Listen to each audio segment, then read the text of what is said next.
Gracias por continuar junto a nosotros. Seguimos con más entrevistas y el tema que estamos desarrollando en esta oportunidad: insuficiencia renal crónica, tratamiento en el sector público y condiciones de vida de los pacientes. Es un gusto para mí saludar al doctor Carlos Enríquez, nefrólogo del Hospital Bloom, y también al doctor Carlos Orantes, nefrólogo de la Dirección Nacional de Enfermedades No Transmisibles del Viceministerio de Servicios de Salud. Buenos días a ambos, bienvenidos a República, gracias por acompañarme esta mañana. Buenos días, gracias por la invitación.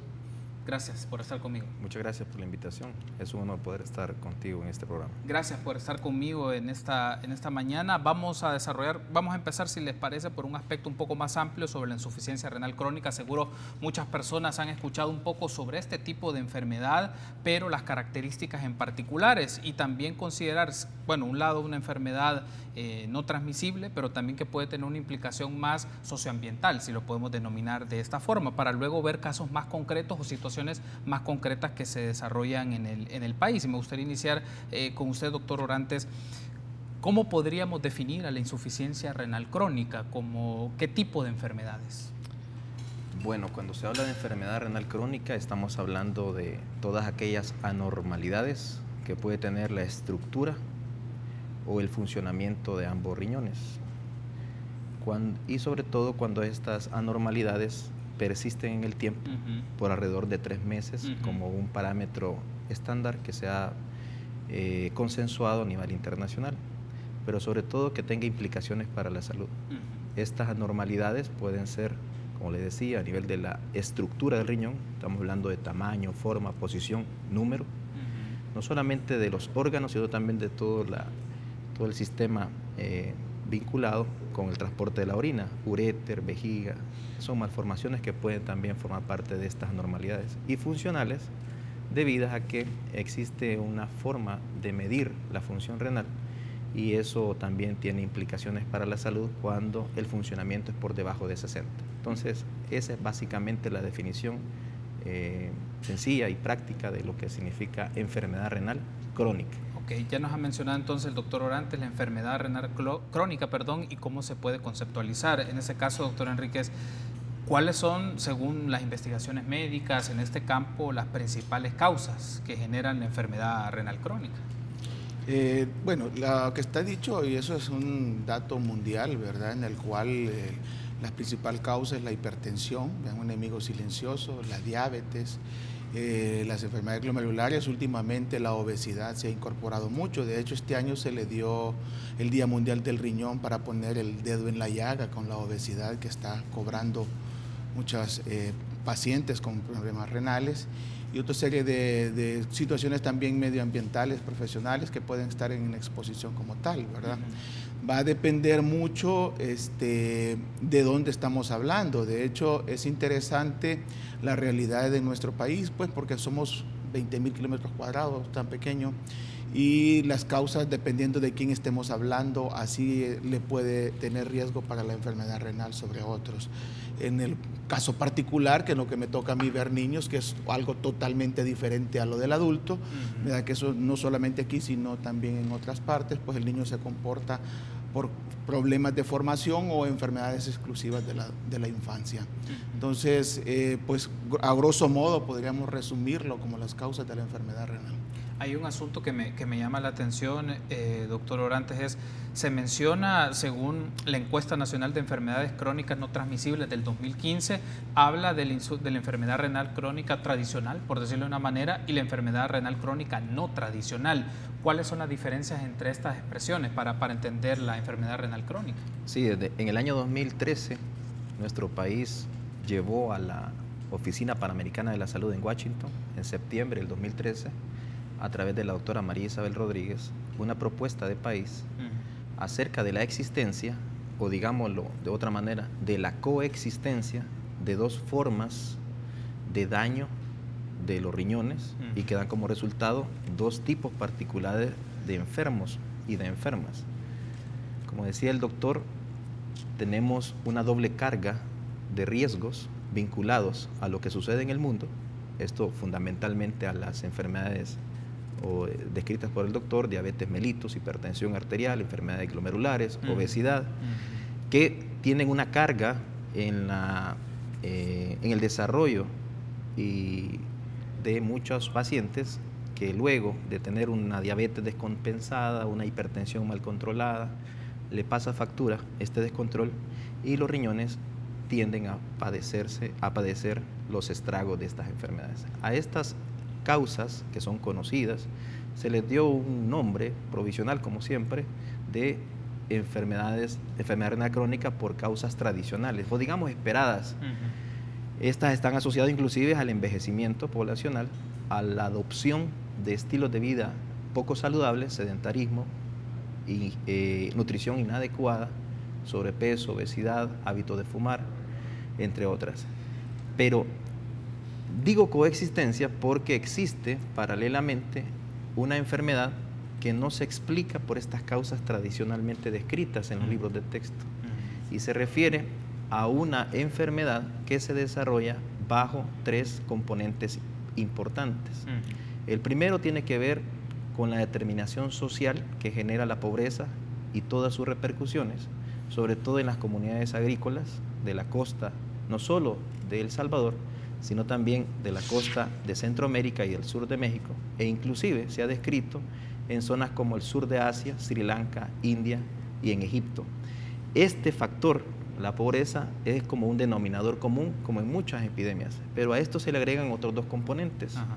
Un componente vinculado a las condiciones laborales insalubres, vinculadas por la inadecuada protección laboral que tienen los campesinos, tanto desde el punto de vista de la sombra, del descanso, de la hidratación y de la protección a la exposición tóxico ocupacional de decenas de agroquímicos que tienen probada evidencia científica que producen daño no solo al riñón, sino también a otros órganos y sistemas. Y el tercer componente está vinculado con la contaminación ambiental, es decir, una exposición no solo a determinados agroquímicos directamente, sino también al contacto que se tiene de forma pasiva al medio ambiente. Estamos llamándole a ellos factores abióticos como el agua, el suelo, e inclusive es muy probable que se vehiculicen por el aire y por los alimentos, o por el contacto de la ropa humectada por este veneno que estos pacientes usan. Pero además tenemos el elemento de que no podemos hablar de un factor exclusivo.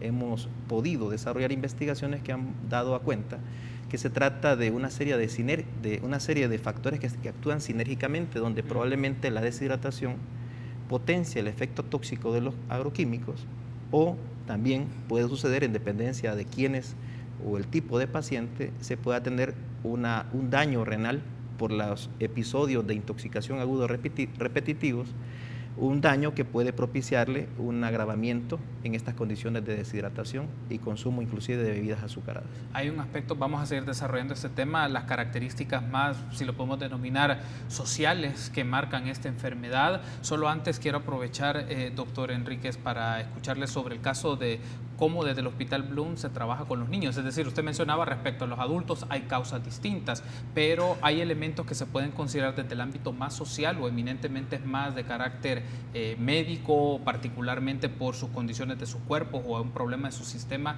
para el caso de los niños que padecen insuficiencia renal, y cómo, por ponerlo de esta manera, las características de esos casos que trabaja el Hospital Bloom. Yo siempre agradezco estos espacios porque la verdad que hemos logrado penetrar en el sentido de educar a la gente. La mitad de los casos por problemas renales, es decir, que demandan una diálisis, se ha logrado superar debido a que se ha hecho énfasis en la detección temprana intrauterina de algún trastorno del riñón o la vía urinaria que puede ser detectado. No solamente, siempre le decimos, no solo le interesa el sexo del niño, sino también el estado de los riñones, y ahí nomás está, y eso se puede ver fácilmente. Entonces esto ha logrado poder determinar y por lo menos hacer un diagnóstico desde el momento que nace y ponerse en control y corregir la causa si es necesario. Por otro lado, el hecho de que con el poder llevar un control de las enfermedades inflamatorias o glomerulares que son muy propios de los niños, pues también ha ayudado bastante, y esto de alguna forma nos ha ayudado a poder detectar temprano los casos. Ahora, viene una parte bien importante. La cobertura del Hospital Bloom hasta hace unos años cubría casi todo el 100% de los problemas renales. Ahora pues ya San Miguel ha abierto también nefropediatría. En este sentido, nos permitía visualizar dos panoramas.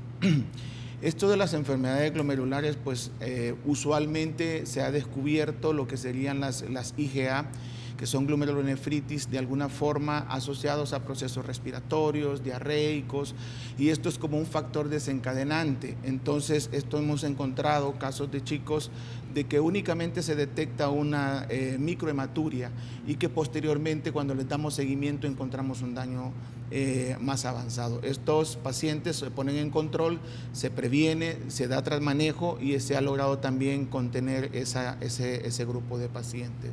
Sin embargo, no está de más, y creo que lo conocemos, pues el factor socioeconómico juega un papel, y eso pues inclusive ya presentamos un caso en un evento internacional en el cual pues obviamente los chicos que son de las clases más desposeídas son los que tienen peor pronóstico, y esa es la razón también. Estos tienen mayor exposición a infecciones, y esto pues es como el factor desencadenante a recaída tras recaída.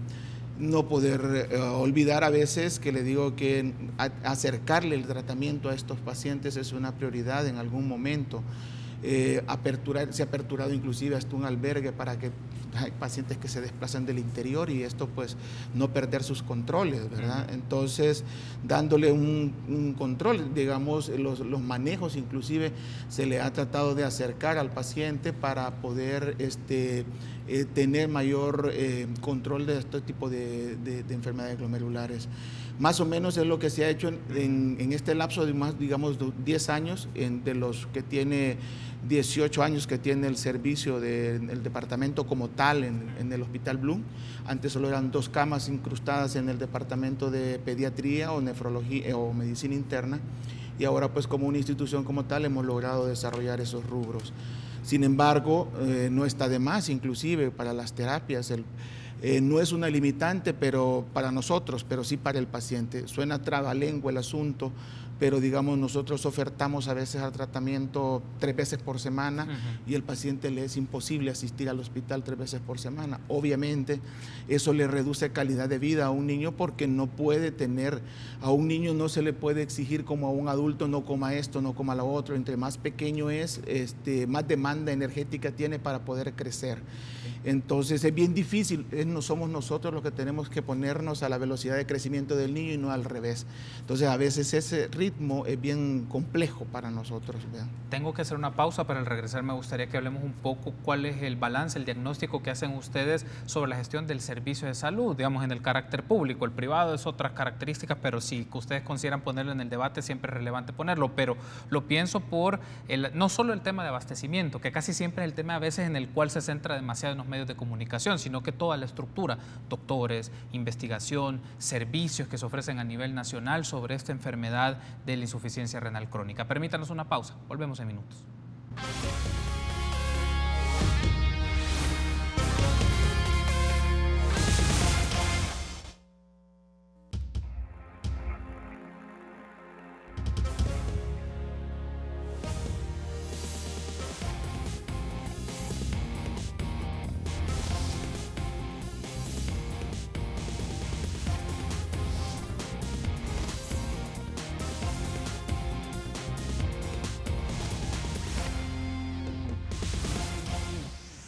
Gracias por continuar junto a nosotros. En República seguimos platicando con los doctores Carlos Orantes, de la Dirección Nacional de Enfermedades No Transmisibles, y también el doctor Carlos Enríquez, nefrólogo del Hospital Blum. Hablamos de la insuficiencia renal crónica, el tratamiento en el sector público, y justamente me gustaría que platiquemos ahora en este bloque sobre el diagnóstico o balance que se hace de la atención en esto. Casi siempre, y lo mencionaba en el bloque anterior, se centra solo en el abastecimiento, en los medicamentos, pero en el caso de la insuficiencia renal crónica no solo requiere equipo técnico especializado para las diálisis, hemodiálisis, en los casos de trasplantes renales, en el caso de adultos y niños hay diferencias, pero ustedes ¿cómo analizan en términos generales las capacidades o lo que requiere también, en este caso el Estado, para proveer este servicio? Se me viene a la mente un aspecto, es cómo se puede descentralizar el servicio en otros departamentos, por ejemplo, o si tiene el equipo tecnológico suficiente para ir operando en función de las condiciones que está sufriendo más personas este tipo de enfermedades, doctor Orantes.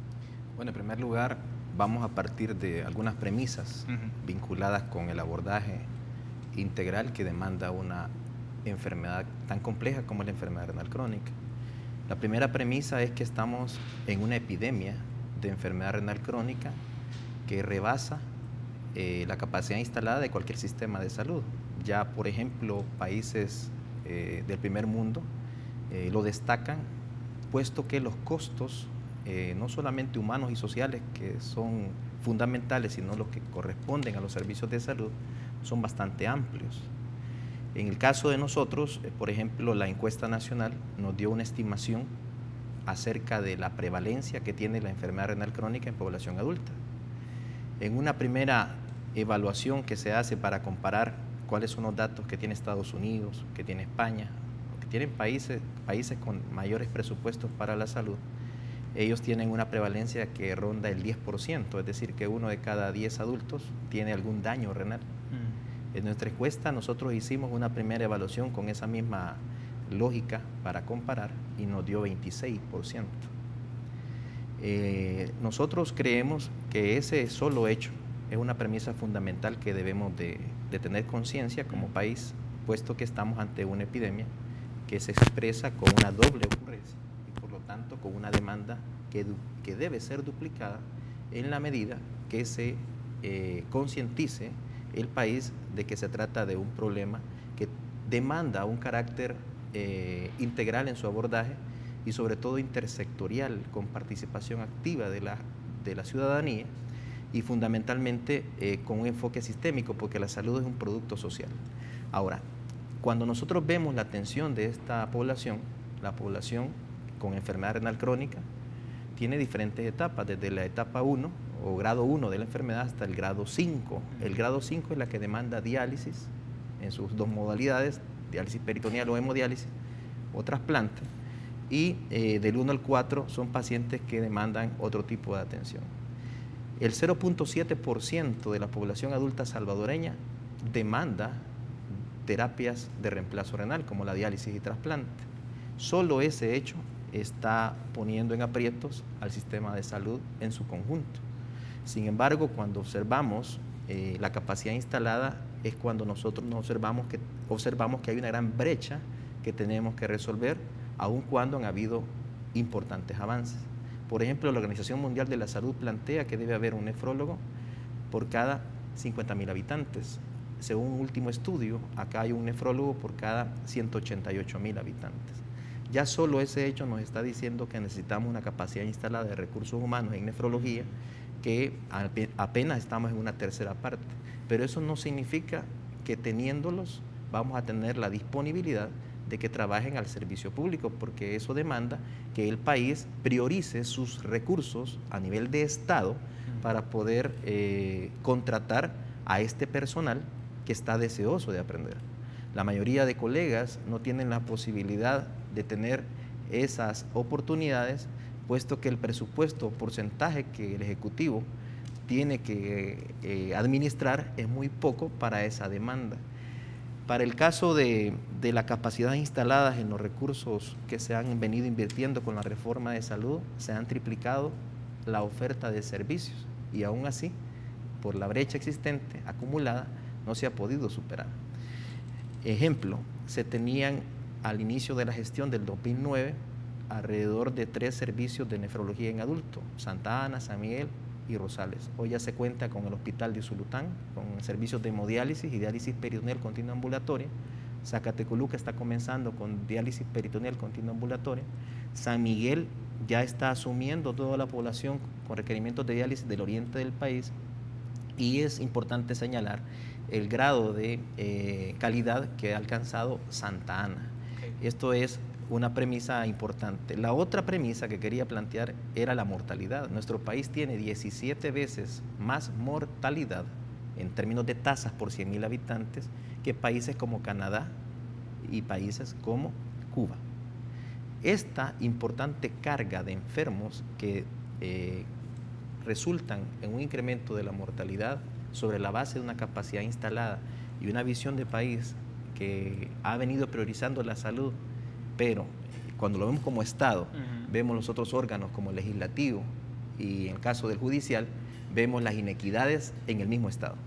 Hay un asunto acá que el doctor Orantes ha brindado diferentes insumos, considero interesantes para el análisis de esta problemática de una epidemia, como lo menciona él, doctor Enríquez, es qué elementos hay que tener en cuenta. Aparece primero el tema de un presupuesto, tener un financiamiento más sostenido sobre esto, pero por ejemplo pienso el tema del recurso humano, cómo también se puede promover o tener recurso humano, no solo pienso en doctores, en nefrólogos y personas especialistas, también personal de operadores de salud que apoyan a esto, y también el tema de tecnología, el tema de investigación y de que estos servicios se puedan brindar en diferentes lugares del territorio, porque hay personas que tienen que venir hasta San Salvador o tienen que ir a las cabeceras departamentales donde hay hospitales para ese tratamiento, y son personas que están en cantones o en franjas o en zonas en donde el desplazamiento es mayor o le puede significar más tiempo y más dinero para venir a los hospitales para su atención.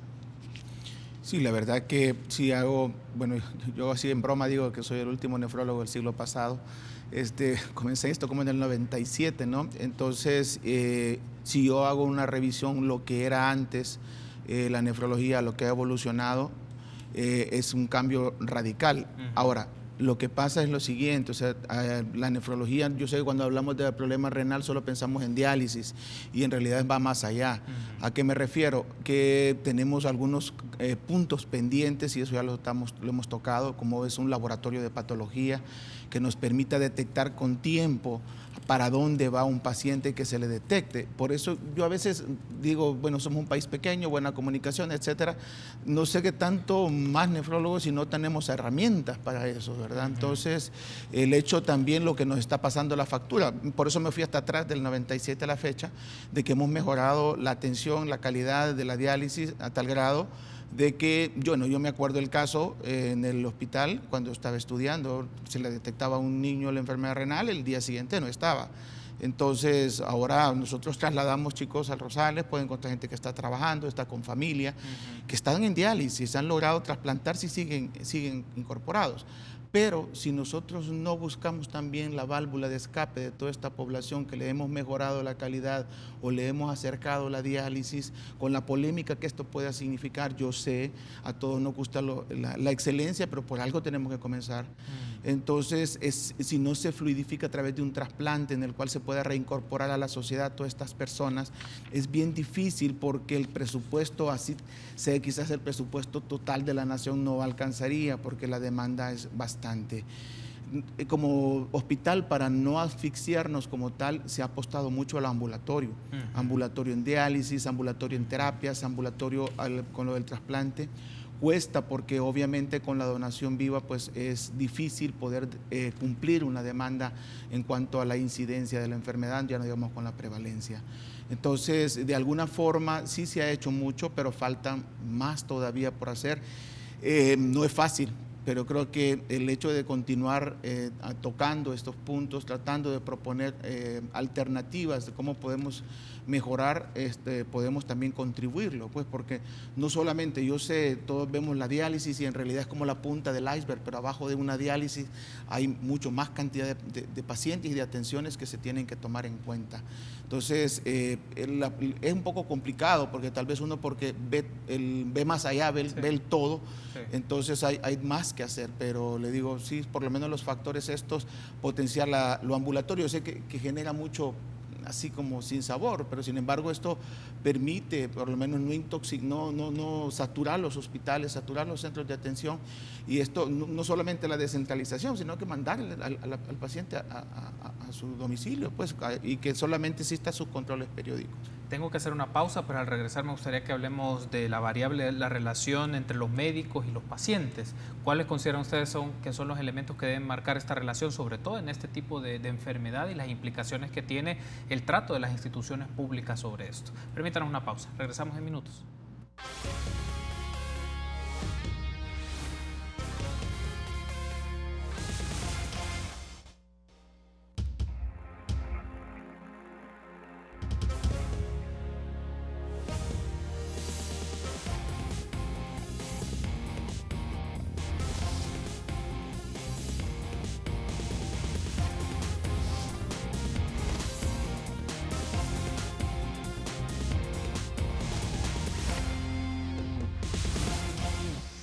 Gracias por continuar junto a nosotros en República. Estamos platicando sobre la insuficiencia renal crónica, el tratamiento en el sector público y cuáles son las condiciones de vida de los pacientes y también elementos más de carácter socioeconómico que influyen en esta enfermedad. Están conmigo Carlos Orantes, nefrólogo de la Dirección Nacional de Enfermedades No Transmisibles del Viceministerio de Salud, y Carlos Enríquez, nefrólogo del Hospital Blum, el doctor Carlos Enríquez. Bien, ahora un aspecto que quiero aprovechar en este último bloque son dos puntos. El primero, la relación entre médico-paciente en ambas vías, digamos. ¿Qué elementos marcan una relación entre los doctores y los pacientes en este tipo de enfermedad? Hemos escuchado y hay casos en donde se registran, hay pacientes que alegan, asociaciones de pacientes que alegan maltrato, que alegan coacción. En otro lado dice que se está ofreciendo el servicio y que tiene que también adaptarse a las condiciones que tiene el seguro, en este caso el seguro social u otras instituciones del sector salud. Pero me gustaría desde su perspectiva, doctor Enríquez, ¿qué elementos deben marcar para mejorar esta relación médico-paciente respecto a esta enfermedad en particular? Bueno, es un poquito complejo, pero quiero tomar lo que dejé en la intervención anterior. O sea, esa olla de presión de la cantidad de pacientes que entran mensualmente a diálisis sin poder ser evacuados a un trasplante, quiera si o no, tiene un costo, ¿verdad? Un costo que a la larga puede saturar algún tipo de terapia en especial. Obviamente, en cualquier tipo de terapia la comunicación es fundamental. Cuando hablamos de un paciente en diálisis, es un paciente crónico, un paciente especial. Paradójicamente, yo les digo así en broma, que ni al nefrólogo ni al paciente con problemas renales que eran en los hospitales, porque cuestionan todo. Entonces, un paciente que se informa, es un paciente que está al día con un montón de situaciones en especial. Algunas, pues hasta a veces aprenden ir y venir de la práctica médica y ellos hasta cuestionan cuando uno nuevo llega y les dice, ¿por qué me hace esto? Pero yo creo que cuando se empieza a platicar y se empieza a hablar, si es que lo demanda también el sistema o la forma como está en cada programa, entonces logran salir avante con todo. No es fácil cuando la población crece. Es bien fácil hablar de la población pequeña porque uno lo tiene controlado en todo aspecto.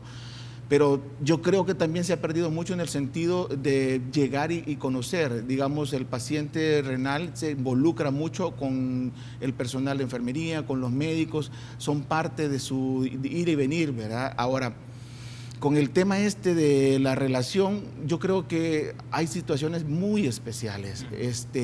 Un paciente en diálisis, llámese hemodiálisis o diálisis peritoneal, depende de su acceso. La diálisis peritoneal es el abdomen, la hemodiálisis puede ser cualquier acceso vascular, ya sea fístula o un catéter. El problema es cuando se empieza a dar disfunciones de estos sitios.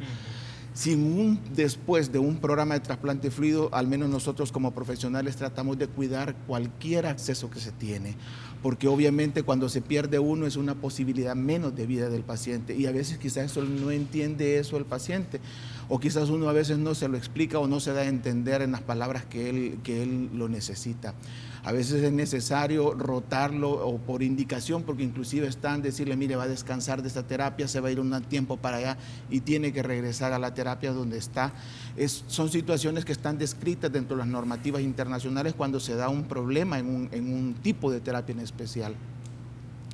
Sí, esto lleva tiempo, lleva esfuerzo, de carácter a carácter también, no vamos a reconocer que no, ¿verdad? El ir y venir de tantas cosas no es fácil. Un paciente, la relación, yo creo que eso solo el paciente de nefrología lo entiende y los que estamos en ese equipo de nefros. ¿Por qué? Porque en realidad el paciente sabe que su vida depende de ese momento y lucha y se pone en una posición fuerte porque es su vida la que está cuidando. Igual uno, como les explicaba, son decisiones técnicas que también lo hacen pro de mantener ese paciente estable, que a veces fuera de ese binomio se puede ver alterado. Son casos bien particulares que se pueden dar y generan malestar. A mí me pasa cuando me dicen, mire, ¿por qué? Y yo digo, tiene que salirse un rato de esto porque tiene que esperar que se supere esta crisis en especial, ¿verdad? Pero yo le digo, es injusto que yo platique de un grupo pequeño a la cantidad, porque dicho sea de paso, el Seguro Social posee una buena cantidad de pacientes en terapias dialíticas, lo cual pues también eso conlleva una serie de... Esa es una de las variables que quería mencionar y la otra variable, doctor Orantes, es retomando una idea que usted mencionó en el primer bloque, entender como una variable las condiciones de pobreza.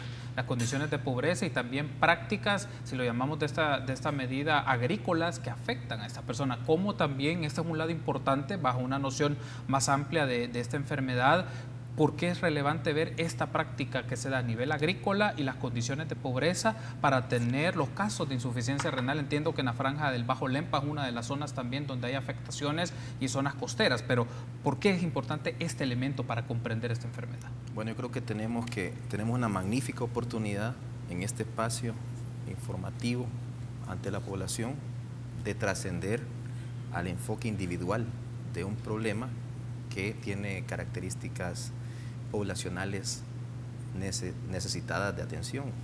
Es decir, tenemos que trascender en esa relación médico-paciente a otra más integral, en el sentido de trabajar en función del individuo en su entorno familiar, comunitario y social.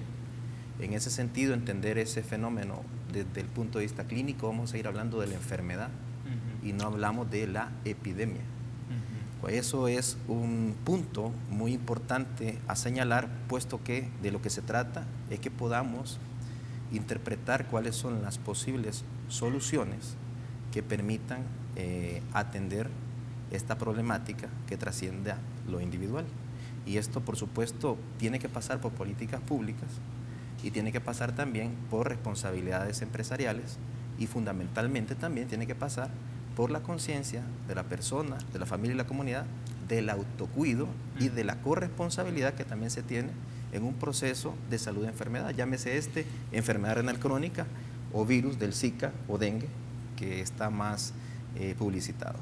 Tenemos que partir de ese fenómeno. Por lo tanto, si hablamos de la salud como producto social y nos circunscribimos al individuo o no circunscribimos solo los servicios de salud, vamos a perder siempre la batalla. El tema tiene que estar vinculado con toda la determinación que tiene el proceso de salud de enfermedad, más allá de los servicios, más allá de la persona, y nos convoca a que trabajemos desde el punto de vista intersectorial y desde el punto de vista de país.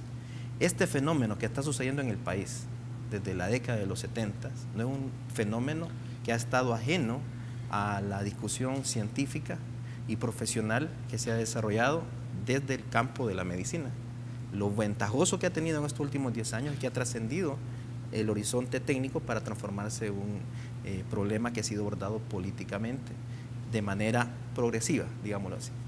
El tema de las condiciones ambientales, ocupacionales y sociales que circundan a esta epidemia debemos de tratarla más allá de un abastecimiento farmacológico de tecnologías, porque la génesis del problema no está circunscrita al paciente que está demandando diálisis, sino a las condiciones en que se desarrolla esta enfermedad, en ese caldo de cultivo donde se están desarrollando esas condiciones laborales insalubres, donde el enfoque debe de trascender a proteger la agricultura, a proteger al agricultor y sus familias.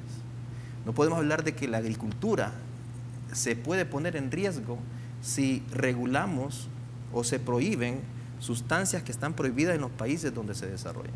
Tenemos que hablar de que la agricultura es un riesgo si continuamos con esas prácticas que no van a depender solo de la corresponsabilidad del campesino que tiene el acceso a estas sustancias que se compran sin ningún tipo de regulación, o al uso excesivo de sustancias que no solo fumigan los campos, sino que también fumigan a los ríos, que contaminan el aire y que inclusive fumigan a poblaciones enteras. Y sobre todas las cosas no podemos estar indolentes ante este fenómeno, buscándole soluciones individuales, soluciones desde los servicios, si no buscamos la corresponsabilidad de todos. Yo creo que desde el punto de vista del gremio médico, y no solamente en nefrología, sino de todo el personal que trabaja en función de tratar de combatir esta epidemia, debemos de convocar a todos los sectores para que podamos ver esto como un problema de país, porque nos vamos a quedar pronto, no sin una agricultura, sino sin agricultores. Quiero darles las gracias a ambos por haberme acompañado. El tiempo se me ha agotado, pero doctor Orantes, doctor Enríquez, ha sido un gusto y creo que nos volveremos a encontrar. Creo que este tema de la enfermedad renal crónica, ya bajo el planteamiento de epidemia, creo que es importante discutirlo y todos los actores inmersos en esto que sobrepasa al ámbito médico, del que hemos hablado quizás en una parte de la entrevista, pero podemos abordar los actores más de carácter socioeconómico, porque esto no se puede evadir desde esta perspectiva. Gracias, doctor Enríquez, gracias, doctor Orantes, por haberme acompañado y a ustedes, amigos, gracias por habernos acompañado en este espacio de República. Será hasta mañana, 6:30.